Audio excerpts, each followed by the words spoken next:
बोल रहे हैं। मैं शुभम शास्त्री जी को आमंत्रित करता हूं। उसके बाद आएंगे अर्जुन प्रसाद सिंह।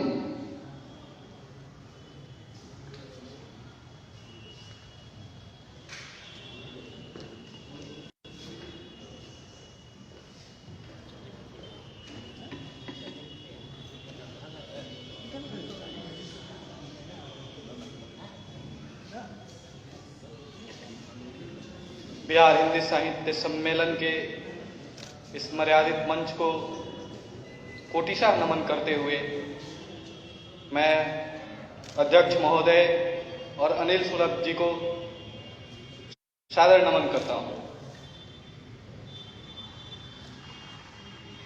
मैं स्नातक का छात्र हूं और हिंदी से हूं।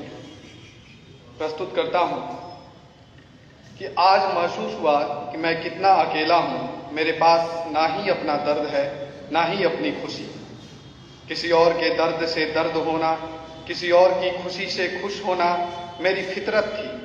अचानक मेरे मन ने उस और को नकार दिया। लेकिन जब जाकर मन को पता चला कि वह भी किसी और का ही है। खैर जो भी हो, मैं वादे के साथ कह सकता हूं मैं वादे के साथ कह सकता हूं कि ऐसा कभी नहीं हुआ होगा और ना ही कभी ऐसा होगा, क्योंकि शाकी को और कुछ और की जिद पड़ी थी और मधुशाला का आरोप था कि शाकी शराबी हो चुका है। और मधुशाला का आरोप था कि शाकी शराबी हो चुका है। अब शाकी कैसे समझाए कि उसे शराब नहीं, पूरी मधुशाला चाहिए। न समझा सका शाकी। मधुशाला रूठ गई, फिर मानी, फिर रूठी, फिर मानी, फिर ये सिलसिला चलता रहा। आखिर में मधुशाला के मन में शाकी के लिए हीन भावना जगी, जिससे आहत होकर शाकी ने पीना छोड़ दिया। फिर मधुशाला के स्वर्णिम मानस भवन में कोई और पथिक ने वास किया। वह शाकी नहीं था। उसे कुछ और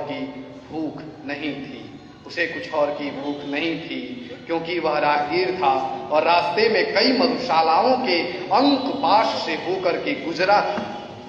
मधुशाला को तब समझ आया उसके शाकी की महत्ता उसे तब मालूम चली जब शाकी सड़कों का सरताज बन चुका।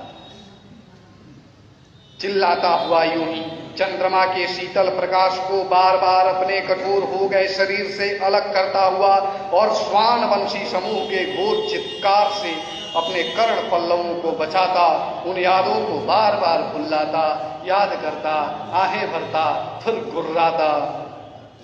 शाकी अब शाकी नहीं था। लोग उसे सनकी कहा करते थे, लेकिन आज भी उसकी सनक में सिर्फ मधुशाला थी। मधुशाला कैसी मधुशाला? क्या शराब से भरी बोतलों वाली, या सौंदर्य अप्रतिम धारा, लावण्य की चरमपट? क्या शाकी के लिए कोई और मधुशाला नहीं है? पर शाकी के दिल में उतनी हिम्मत नहीं। और हाँ, मधुशाला के पास तो शराबी थे, पर शाकी नहीं था। शराबी सीधी बात करते थे। उनको कभी मधुशाला को प्यार से नहीं देखा। उन्होंने कभी मधुशाला को प्यार से नहीं देखा। उसके चौखट पर चुंबन नहीं दिए। बस आए, पिए और चले गए। जैसे श्रृंगार किसी तालाब से पानी पीकर उसके जल को गंदा करके निकल लेता है। शाकी भी किसी शराब खाने का दास बन गया।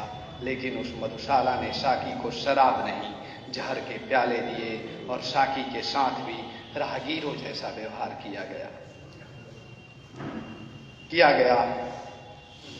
जैसा व्यवहार किया गया। लेकिन किसी ने नहीं सुनी। शाकी चिल्लाता रहा। आखिर एक रात शराब का एक चुक शाकी को इतना पिला दिया गया कि शाकी का इंतकाल हो गया। वह जा चुका था और जा चुकी थी उसके साथ उसकी हजारों ख्वाहिशें। आज आसमां से वह अपने मृत शरीर को देख रहा था और सोच रहा था कि इस वाकये का जिम्मेदार कौन है? मेरी जिद, मेरा स्वाभाविक जिद, या कि मधुशाला का आरोप? धन्यवाद।